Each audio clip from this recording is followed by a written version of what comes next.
بسم اللہ الرحمن الرحیم۔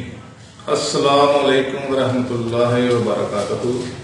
ناظرین، میں ایک مرتبہ پھر حکیم خالد ہربل کلینک کی جانب سے آپ کی خدمت میں حاضر ہوں۔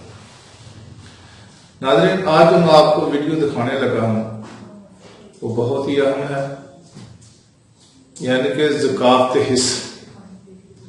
انگریزی میں اس کو کہتے ہیں ہائپر ایستھیزیا، یعنی کہ بہت خطرناک مرض ہے اور یہ اب عام ہو گئی ہے۔ یہ کیوں ہوتی ہے، اس کی وجوہات میں آپ کو بتا دیتا ہوں۔ اس کی ہونے کی وجہ یہ ہے کہ آدمی جلک لگانے سے، یعنی کہ مست زنی کرنے سے، اس کو آپ ہینڈ پریکٹس بھی کہتے ہیں کئی لوگ، اور پنجابی میں مٹھ مارنا بھی کہتے ہیں، اس وجہ سے یہ بیماری لاحق ہوتی ہے۔ دوسری وجہ اس کی اغلام، یعنی کہ لڑکوں کا لڑکوں کے ساتھ بدفعلی کرنا، اور تیسری وجہ جو ہے وہ ہے زیادہ مباشرت۔ زیادہ مباشرت کرنے سے بھی یہ مرض لاحق ہو جاتی ہے۔ 3 وجوہات ہیں اس مرض کی جس وجہ سے مرض ہوتی ہے۔ تو ناظرین، اس کی علامات کیا ہے؟ اس کی علامات یہ ہیں کہ آدمی تھوڑا سا خیال آنے سے، یعنی کہ سیکس کی گفتگو کرنے سے اور انتشار پیدا ہوتا ہے۔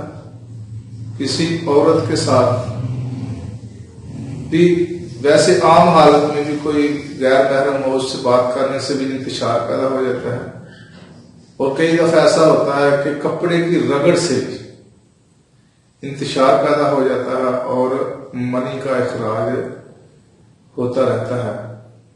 اور ایسے مریض ہے کہ جس کے کپڑے بھی ہمیشہ پلید ہی رہتے ہیں۔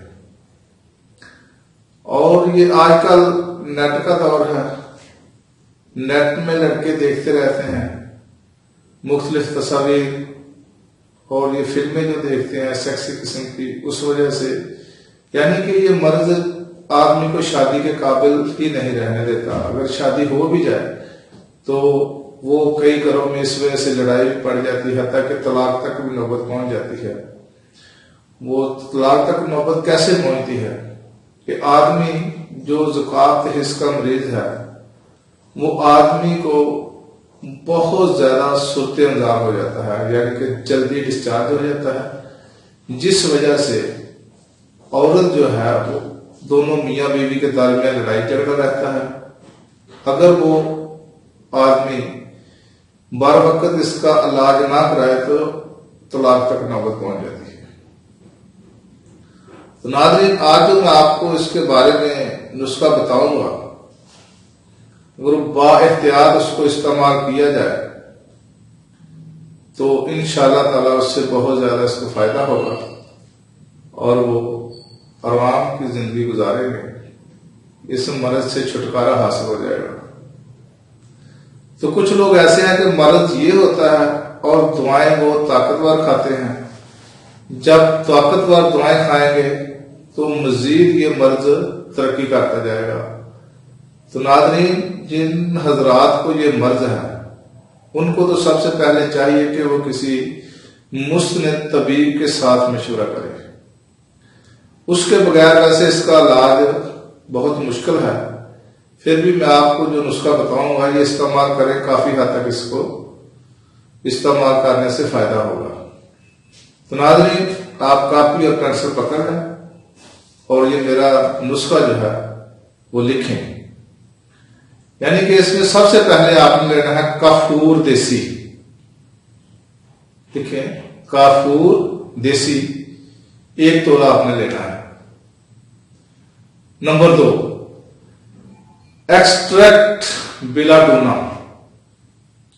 یہ بھی آپ نے 1 تولہ لینا ہے، ایکسٹریکٹ بیلاڈونا۔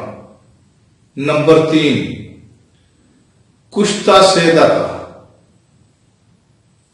یہ بھی آپ نے 1 تولہ لینا ہے۔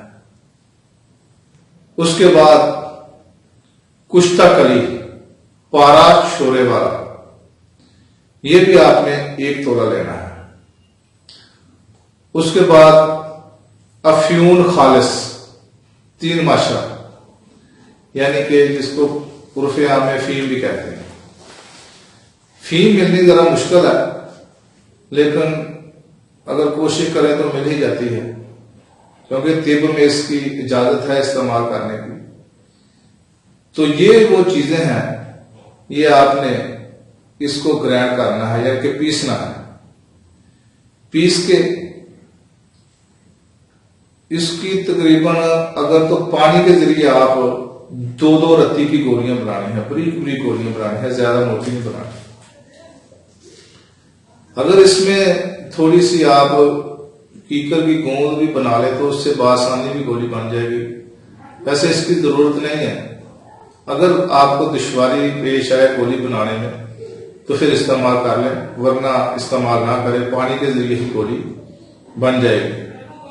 اور یہ گولیاں اتنی بہترین گولیاں ہیں کہ جریان، احتلام اور سنتے انظار کے مریضوں کو بھی استعمال کرنے سے فائدہ ہوتا ہے۔ تو ناظرین، یہ اس کی خوراک جو ہے یہ صبح، دوپہر اور شام ایک گولی آپ نے کھانی ہے۔ شربت نیلوفر، یہ تمام کی تمام چیزیں آپ کو پنساری کی دکان سے مل جائیں گی۔ شربت نیلوفر بھی بنا بنایا مل جائے گا، وہ بھی کسی اچھے جو سٹور ہے، ہربل سٹور، ان سے لے لیں۔ اور بقایا جو چیزیں ہیں یہ آپ کو کسی اچھے پنساری سٹور سے لیں اور خالص لیں۔ ان کو جو جس طریقے سے میں نے بتایا ہے نا، کچھ تھا سیدھا تھا اور کچھ تھا پارا شورا والا، یہ کہہ کے لیں، کیونکہ سادہ کشتے ملتے ہیں، ان میں جو جس طریقے کے میں نے بتایا ہے وہی لینے ہیں۔ اگر دوسرے لیں گے تو اس سے فائدہ نہیں ہوگا۔ تو آپ اس کو بنائیں اور استعمال کریں، کم از کم 10 دن استعمال کریں۔ تینوں وقت شربت نیلوفر کے ساتھ ہی استعمال کرنا ہے، تو انشاءاللہ تعالی کافی حد تک جو ہے یہ اس سے فائدہ ہوگا۔ اور جو پھر اس کے بعد اگر کسی کو اضافے باہ ہے، یعنی کہ مردانہ کمزوری ہے، اس کا علاج کرنے کے بعد پھر وہ دوائی استعمال کریں۔ اگر آپ پہلے استعمال کریں گے تو یہ مرض اور ترقی کر جائے گا، تو پھر اس کو کور کرنا ذرا مشکل ہے۔ تو لہذا میری جو سب سے پہلے کوشش ہوتی ہے کہ میں ناظرین کو وہ چیزیں بتاؤں جو میں اپنے مطلب پر بھی استعمال کرتا ہوں، تاکہ میں کسی کے ساتھ خیانت نہ کروں، اور ایمانداری کے ساتھ آپ کو نسخہ جات بتاؤں۔ اور اس کو آپ یہ نہیں ہے کہ جس طرح کے عام نسخہ جات یوٹیوب پہ چلتے ہیں، میری یہ عادت نہیں ہے۔ میں آپ کو پیور اور خالص وہی نسخے آپ کو بتا رہا ہوں جو میں خود اپنے مطلب پر استعمال کرتا ہوں۔ آپ اس کو آزمائیں اور مجھے دعاؤں میں یاد رکھیں۔ اگر یہ آپ کو میری ویڈیو اچھی لگے، پسند آئے، تو میری ویڈیو کو لائک کریں، شیئر کریں اور اس کو کمنٹس بھی دیں، اور میرا چینل حکیم خالد ہربل کلینک کو سبسکرائب کریں تاکہ آپ کو ہر روز نئی سے نئی ویڈیو ملتی رہے۔ ناظرین، خدا حافظ، اگلی ویڈیو تک کے لیے اجازت ہے۔ السلام علیکم ورحمۃ اللہ وبرکاتہ۔